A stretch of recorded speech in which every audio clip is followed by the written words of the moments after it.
My friends, good day.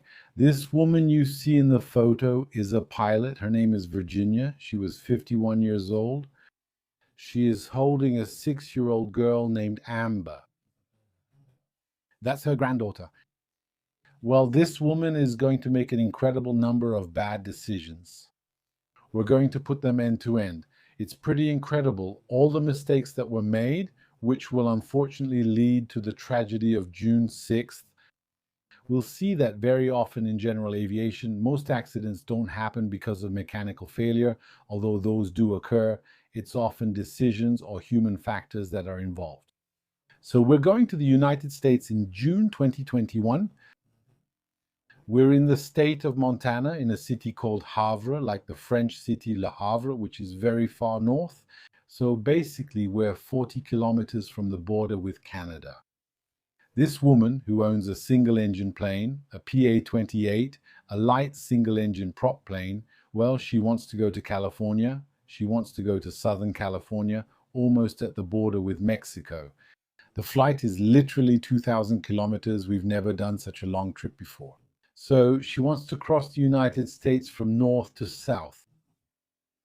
You should know that this journey will include a first area that is extremely mountainous. By the way, if you take a flight between Paris and San Francisco, well, the plane will follow a great circle route. It will go up north, it will cross Greenland. It will arrive in Labrador, enter Canada, and then start turning south. And when it enters the United States, it's probably not very far from Montana, Utah, and that whole area. And there you'll see for quite a while some snow-covered mountains that are beautiful, by the way, but are very dangerous for planes, especially the single-engine planes we're talking about today. So here's what happened. This woman, to give you her background, she's 51 years old. She's a judge by profession, except that in the past, when she was young, she was recruited by the US Air Force, where she flew helicopters, Chinese-type helicopters. So she used to fly helicopters. Then she left the military, and for more than 15 years, she had nothing to do with aviation. She completely distanced herself from aviation. Later on, this passion for airplanes would come back. She had never flown a plane before. And so what she did was get involved with a flying club and then start training. So she started training on single-engine airplanes. So she bought one at some point and started transporting what she actually told her instructor at one point. She said, I absolutely have to be a very safe pilot because I'm going to be transporting precious cargo. The precious cargo she was talking about was the little children she regularly transported in that single engine plane. So the flight she decided to make was complete madness for a plane like that. Why? Because it's 2,000 kilometers, it's very long. It's a plane that doesn't have an autopilot, so you can't rest, you can't relax, and you have to focus on navigation, communication, and looking outside. You have to constantly keep your hands on the controls, so it's something that gets tiring over time. It doesn't have advanced instruments, it doesn't even have a GPS. What she's going to do is her partner, who is also a pilot, is going to lend her a GPS. It's a portable Garmin with a screen and a scrolling map, except that she had never used this GPS before this fateful flight we're going to talk about. Now, these GPS devices, when you get them, usually come with 300-page PDFs with all the functions, sub-functions, all that. And generally, you're not going to learn them just the day before a flight. You'll need to use them for a long time, ideally in conditions where you don't actually need them, like during the day and so on. And then you gradually start to figure out how they work and all that, and you build up a bit of confidence with them.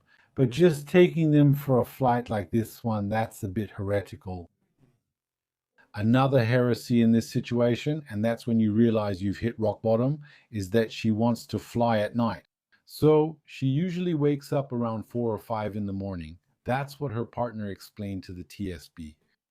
So there's already fatigue, but she decides to leave late. She decides to take off around 4 p.m. for a flight that should take her to the southern United States, and she's supposed to land around 6 a.m. So what she wants to do is pull an all-nighter flying, and she wants to fly VFR, visual flight rules. Besides, she's not qualified to fly any other way, and the plane isn't equipped for instrument flight either. So What's remarkable is that in many countries, night VFR is forbidden because it's considered heresy, since for visual flight you need to see. But at night you can't see much. And just because you see the lights of a city or a highway or something else doesn't mean you'll be able to navigate any better. Especially since in many places, and that'll come up later in this video, in many areas, there are no signs of civilization. That means when you fly over bodies of water, when you fly over forests, over deserts, there is absolutely no light. There are absolutely no landmarks. You're in total pitch black darkness. The sky and the ground blend together and everything is black. So another crazy thing in this story, like I said, there are many, is that she decides to take the little girl with her. She decides to take the 6-year-old girl. Already, you wonder how you can take a 6-year-old girl on a flight in a single-engine plane all night, knowing that kids, even by car, after an hour and a half, they get on your nerves. They want to sleep, they want to eat, they want to go to the bathroom, they get impatient, they want to play. How are you going to take a child in a plane like that all night long? It's crazy. Another thing, when you want to travel with children, especially in single-engine planes, you have to think about the risks, about their risk profile. Children have a very particular risk profile. Why? If an adult pilot takes children and crashes a plane, the children have more to lose than the adult pilot, because a child could potentially spend the next 60 years in a bed, could spend the next 60 years in a wheelchair, or with a severe disability. They could lose their life and lose a lifetime of potential. They could easily lose 80 years of life expectancy if the plane crashes, which is not the case, obviously. For someone who's 50, 60, or even 70 years old, you see, it's not at all the same level of risk. Even though single-engine planes are reliable and sturdy and safe for most people, when it comes to children, you have to add a risk factor related to their particular profile. And this means they won't be able to board this type of aircraft. So in any case, she's going to take off. And of course, she plans a number of stopovers along the way. She plans landing stops because they'll need to refuel. So add more fuel, fuel the plane, as they say. And then she also plans to sleep a little, which isn't really a solution. As a pilot in these conditions, you don't need to sleep just a little. You really need to sleep. You need a good night's rest. You need to be fresh, to be rested. In any case, she takes off, and then at some point she will go around Salt Lake City. It's about 11 p.m. roughly. We're slowly heading towards midnight. So it's 11 p.m. she's there. And then she brought oxygen with her because she had learned from the army that from roughly 56,000 feet, the lack of oxygen to the brain can reduce visual acuity, because that's one of the symptoms of hypoxia, a pretty insidious symptom which isn't necessarily visible. On the ground in good conditions, when you're rested, you have 20/20 vision. Well, if you've been awake for a very long time, like since 4 a.m., and now it's midnight, you see, you've been awake for 16 hours, it's nighttime. There's hypoxia, fatigue, your visual acuity is obviously reduced, whether you want it or not. Well, what she did was she took an oxygen bottle with her so she could breathe. But then, okay, she's breathing, but what about the child? In any case, she was at 8,000 feet, not at a higher altitude. So exactly, and that's going to be a factor. The thing is, when she has a child with her, she can't go up to a high altitude, which would give her a much better safety margin over the mountains. Because you'll have to give oxygen to a child, but imagine taking a 6-year-old, put something under his nose like that, open the oxygen bottle, and ask him to hold it. So probably this made her decide to be very conservative about altitude. So at some point, she's flying at 8,000 feet, which seems on paper to be a reasonable altitude, except that at times she was passing over peaks that were only 100, 200, 300 feet below her feet. All right, so she was literally flying. She was skimming the tops of the mountains. And the worst part is she didn't realize it. She didn't see it, in the sense that it was a fairly dark night. There was a moon that was about 50% illuminated, but a partial cloud cover made it so that at times the night was completely dark. And when you're flying at night and the sky is black, the ground is black, and in front of you there's a mountain rising up covered with trees. There's no lighting, there's no cabin in the mountain, there's nothing, there's no light, there's absolutely nothing. As a pilot, if you're looking like this into the dark, you might feel like, well, there's just nothing in front of you. And when you see it, well, maybe you'll never see it. You might crash into it without ever having seen it. Well, it barely misses. If you look at the radar track, it's going to pass by.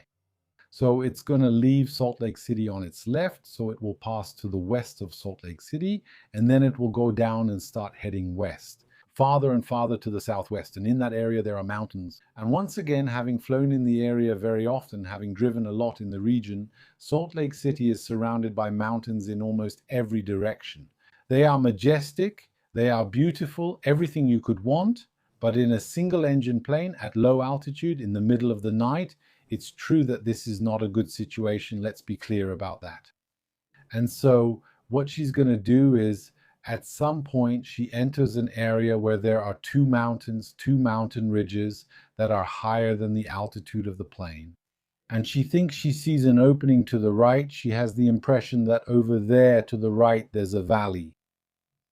She had that impression in total darkness. She guessed more than anything else. So she's there. She says to herself, look, over there to the right, I'm going to go out into the valley. She starts steering again. She takes a right turn, and then there's the impact. The plane crashes into a rocky slope. It hits. The first impact was against a tree that left the exact imprint of its trunk. On the left wing, there will be paint that we'll also find on the tree.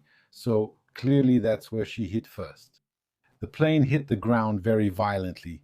The speed estimated by radar at that moment was around 160 to 170 km/h. So those aren't speeds that will forgive any mistakes. And what happens is that, well, silence falls again. Since there was no flight plan, no air traffic controller was concerned about it. Otherwise, she was in uncontrolled airspace. She wasn't talking to anyone. She wasn't in contact with any ATC service. So the story, it stops there. For now, what happens is that during the night, some residents are going to see smoke. They'll think it's the start of a fire. It was hot. They realize there was a fire starting in a controlled area, an airspace. It was in an uncontrolled airspace at that moment because there was no way to send firefighters in the middle of the night. So what happens is that it's going to smolder all night. In the morning, around 7 a.m., because the whole flight was a surprise, because what she was supposed to do, she was supposed to show up at her family's place, actually, at her grandfather's. Her own grandfather, so the little girl's great-grandfather, who was still alive. We're probably talking about families where literally a generation is 16 or 17 years, so pretty quickly it adds up. And actually, what happens is that she was supposed to surprise them. So structurally, because of this approach, I want to surprise. No one was there. Few knew about the flight, so the family at the destination didn't know she was coming. Only her partner, who had actually lent her the GPS because he's a pilot too, knew that she was making this flight. He himself woke up at 7 in the morning, looked at his phone, and there was no message. So at that point, he starts to worry. What does he do? He calls the sheriff's department. Actually, he contacts the FAA, not the sheriff, because he doesn't even know the sheriff has been contacted. He contacts the FAA first, the US Civil Aviation Authority, since they can help with the plane's registration and related matters. They search the radar tracks to try to locate the plane and figure out where it disappeared. And that's when he realizes that the plane disappeared precisely somewhere in the mountains of Utah. And during the day, they will find the aircraft, of course, completely wrecked. And then that's it. The two occupants died instantly. So there you go, my friends. No matter how much we think about it, we wonder what could possibly motivate someone to do that. And we can only debrief and learn from those mistakes. In any case, she had only been trained for a very short time, just a few weeks. She had bought the plane only a few weeks ago. She was far too inexperienced to make that flight. She should never have done it, by the way. She should have done it in daylight conditions. That means doing it during the day and then breaking it up, so doing it in several parts to be able to rest. Or I would even say ideally, since there was a child, even during the day, it's better to take a commercial flight and then arrive at your destination and surprise your family. In any case, my friends, thank you for watching this video. Thank you for your support. Thank you to those who support this channel. Sincerely, I have to thank them on Patreon, because they give me the opportunity to create these videos. If you subscribe on Patreon, you'll have access to the videos from this channel, the ones that aren't public, as well as other channels I have, which also have videos that aren't public either, but everything can be found on Patreon. Thanks again. See you in the next video.